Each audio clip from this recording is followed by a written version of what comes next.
Jack Black just called Meghan Markle's brand Goop with daddy issues, and now she's reportedly in therapy. In a jaw-dropping moment that lit up social media, Jack Black didn't just throw shade, he ignited a firestorm. At a recent comedy panel, the actor took direct aim at Meghan Markle's new lifestyle show with Love, Meghan, mocking it as a shallow knockoff of Gwyneth Paltrow's Goop, but with a royal pity twist.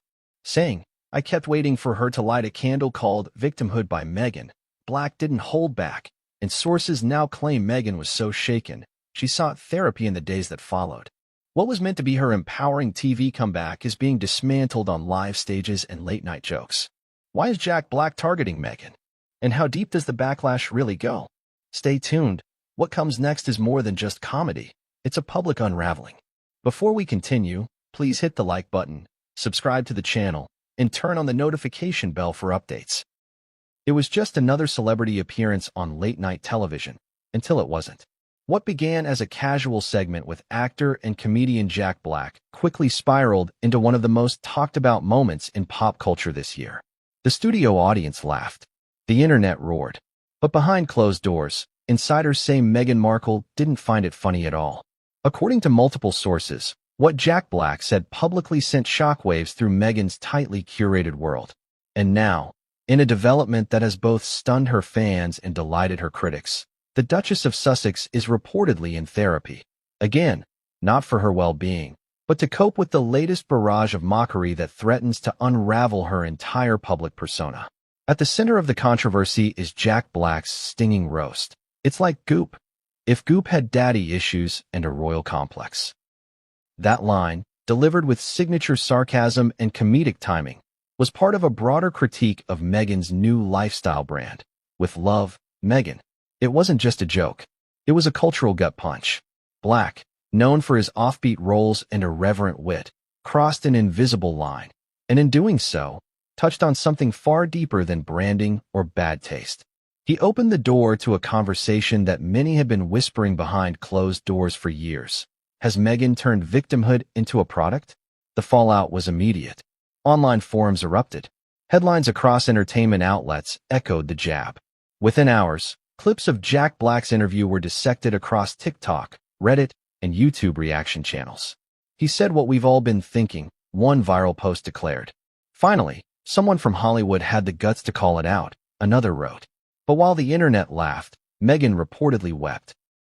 According to a source close to the Sussexes, the former royal was blindsided and emotionally gutted by the public ridicule, retreating into a period of self-imposed silence and allegedly seeking help from a new team of therapists to cope with it. Targeted cruelty. But how did we get here? How did a woman who once captivated millions with her royal love story and promises of modernity become a recurring punchline for comedians and social commentators? The story is not just about one roast or one reaction. It is about a growing divide in the way the public sees Meghan Markle, between those who view her as a bold survivor breaking centuries of royal repression and those who see her as a manipulative self-brander, capitalizing on the aesthetics of trauma for clout. Jack Black's roast didn't come from nowhere. It came in the wake of Meghan's controversial new show, With Love, Meghan, a Netflix-produced lifestyle series meant to reinvent wellness programming through her unique lens. According to the promotional materials, the series promises to blend practical how-tos with candid conversations between friends, new and old. On paper, it sounds like a hybrid between a talk show and a self-help guide. In reality, critics say it feels more like a therapy session Meghan wanted the world to watch. For Black, and millions of others, it felt familiar. Too familiar.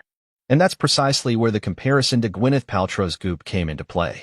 While Goop has built its empire on bizarre health hacks and luxury wellness, Meghan's version seems to be wrapped in the language of emotional trauma, microaggressions, and soft-spoken declarations of empowerment. Black's biting remark about a candle called Victimhood by Meghan wasn't just for laughs. It was a reflection of a sentiment that's been gaining traction for months, that Meghan's personal pain has become her brand currency and not everyone's buying. What makes this moment even more explosive is the context in which it's happening. Meghan has spent the better part of the last 5 years reshaping her image, from duchess to disruptor, from royal outcast to media entrepreneur. Every step of her transformation has been tightly orchestrated, from the bombshell Oprah interview to the lucrative Spotify and Netflix deals. And yet, despite the